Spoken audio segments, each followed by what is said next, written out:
daftar hutang BUMN jatuh tempo di tahun 2020 ini merinding saya. Saya list yang besar-besar dulu ya. Telkom 53 triliun, Krakatau Steel 15 triliun, Kimia Farma 7 triliun, Wika, Adikarya, PP, Waskita kalau dijumlahkan 130 triliunan, Garuda Indonesia 45 triliunan. Sisanya saya males deh bajutin. Lalu PLN misalnya punya hutang 600 triliun, dan di sini kita punya perbedaan cara pandang dari sisi APBN. Entah bagaimana, mungkin saya ini karena mungkin orang bodoh ya. Saya mengatakan bahwa hutang BUMN adalah hutang negara, aset BUMN adalah aset negara. Sementara dalam postur APBN, hutang BUMN dimasukkan sebagai hutang korporasi atau hutang perusahaan, sehingga secara rasio hutang kita aman jika disandingkan dengan PDB. Bagi saya ini akal-akalan, karena bolehlah menganggap hutang BUMN adalah hutang perusahaan. Tapi kalau default atau kalau gagal bayar, apakah negara bayarin? Tidak. Oke, saya ulangi lagi ya pertanyaannya. Kalau PLN gagal bayar, apakah negara bayarin atau tidak? Sekali lagi, sang ibu mungkin mengatakan tidak akan menanggung default hutang BUMN. Oke, lalu lendernya PLN nagih PLN dan PLN tidak bisa bayar. Negara tidak bayarin, APBN tidak bayarin, maka PLN akan disita oleh lendernya, oleh peminjamnya, katakan oleh lembaga keuangan global. Lalu asetnya PLN diambil. Benarkah negara akan tetap tidak mau bayar? Sekarang PLN diambil oleh asing yang telah meminjamkan uangnya ke PLN. Karena negara tidak mau bayar, rasanya tidak mungkin. Karena induknya BUMN adalah negara, maka pasti dibayar dan pasti menggunakan APBN. Dan itu pasti. Harusnya hutang BUMN dimasukkan ke dalam APBN. Jujur, bagi saya pribadi, kalau benar pengelolaan keuangan negara mau jujur, BUMN adalah milik negara, masukkan hutang BUMN kepada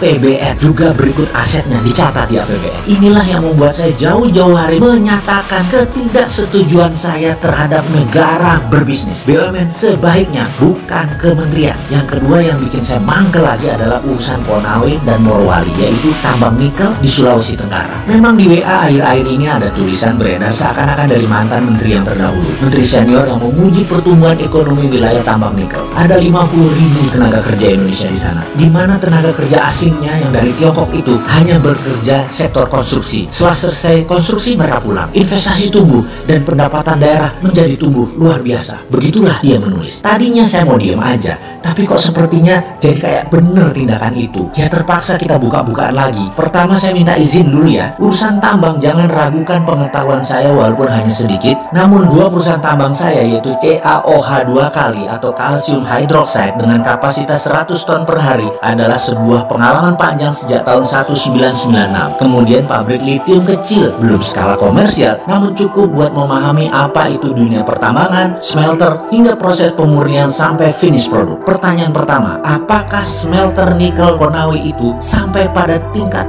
finish produk atau hanya merupakan aktivitas untuk pembersihan impurity saja? Maksudnya bagaimana? Menurut saya smelter modelnya di NPI atau nickel pig iron itu akal-akalan Tiongkok. Itu mesin banci, bener, mesin banci, hanya membuang silikat dan unsur-unsur pengotor lainnya yang tidak memiliki nilai ekonomis. Namun nikel, fero, litium, kobalt, dan mineral rare earth lainnya dalam fraksi yang sangat kecil tetap tidak terbuang. Ini terangkut, jadi masih terkandung di dalam logam raw nikel ini. Saya katakan raw atau mentah karena by all standar kadar nikel di dalam NPI ini sangat rendah jika kita menggunakan benchmark produk ferronikel sebagai standarnya. Sementara yang dibayar dari produk NPI nickel pig iron ini hanya percentage kandungan unsur nikelnya saja yang notabene kecil kandungannya. Sementara besi atau ferro yang menyertainya tidak dihargai walaupun persentase kandungannya sangat besar. Tentu saja mineral-mineral ikutan lainnya pasti tidak akan dihitung, termasuk juga mineral rare earth dijual dengan gratis. Dan inilah asli yang terjadi saat ini. Indonesia kehilangan sovereign asetnya kalau itu dilakukan. Oke, begini melihatnya lagi. Dan ini boleh tanya kepada seluruh ahli pertambangan mineral. Dalam setiap pemeriksaan dan analisis terkait isi atau konten mineral pada setiap laboratorium uji, katakanlah itu Sukovindo atau lembaga asing yang punya standar perhitungan atas isi kandungan material tadi, selalu dihitung berdasarkan ppm atau part per million atau persen berat, di mana yang dihitung hanya mineral yang memiliki ukuran tertentu dalam range yang terbaca oleh alat atau metode pengukuran. Sedang ukuran mineral yang berada di luar range serta tidak terbaca oleh alat atau metode analisis ini dianggap nol, artinya tidak komersial atau artinya artinya tidak menguntungkan. Biasanya pakai metode yang disebut assaying dengan pendekatan reaksi kimia atau menggunakan alat-alat tertentu lainnya melalui pendekatan fisika dengan dasar ukuran material. Pertanyaan sekarang, berani nggak menghitung konten material pakai EDAX sistem yang menggunakan spektrum warna di seluruh dunia? Ketahuilah wahai pejabat yang terhormat, metode perhitungan isi kandungan mineral selalu menguntungkan pembeli. Karena itu mereka tidak pernah mau pakai sistem lain, maunya hanya menggunakan ukuran material saja sebagai dasar pengujian di laboratorium. Kita pemilik sovereign asset selalu dikadarin. Karena itu kalau saya sekali lagi dapat mandat nih, tak stop semua eksplorasi mineral ini. Tapi sebentar, jangan takut, nggak mungkin Sontoloyo ini dapat mandat. Orang minat belas ambil tuh jabatan, nggak pantas orang kayak saya ini. Jadi dalam hal ini jangan bandingkan dengan 50.000 tenaga kerja Indonesia yang bekerja di sana. Lalu ada investasi 20 triliun sebagai sebuah kebanggaan. Pak, yang namanya investor duit 20 triliun itu ya harus balik. Kalau perlu beli pejabat, kalau perlu pejabatnya diajak masuk bisnis. Namun sebuah kepastian lain adalah aset kita, mineral kita, sovereign aset kita hilang karena silau dengan uang cepat itu pejabat. Kalau dari pendekatan income statement sekarang, kehadiran investasi asing merupakan subjek pajak dan royalti terkesan sangat menjanjikan. Namun coba lihat dari kacamata lain. Untuk setiap material seperti biji nikel laterit ini, jangan hanya dilihat dari komoditi dagang atau trade commodities. Coba lihat dari kacamata mineral strategis. Mineral strategis pendekatannya bukan komoditi dagang yang dicatat sebagai revenue dalam income statement negara, tapi dicatat sebagai sovereign asset yang ada di balansi negara. Kalau dicatat sebagai sovereign asset, manfaat nikel di Morowali dan Konawe bukan untuk 50.000 orang, tetapi buat 5 juta manusia Indonesia. Lupa, tapi pejabatnya yang jadi pengusaha gak dapat apa-apa. Maaf, lanjut deh lo, monggo, kata dia. Ya mending buat 50.000 orang lalu dibungkus propaganda agar terlihat pahlawan. Walau aset hilang, kan rakyat nggak tahu apa-apa tentang sovereign aset ini. Rakyat toh masih bodoh, bahkan dikasih duit 400.000 per hari untuk ngebuzzer yang kesannya beda dengan apa yang dijalankan pemerintah. Pokoknya serang, banyak yang mau.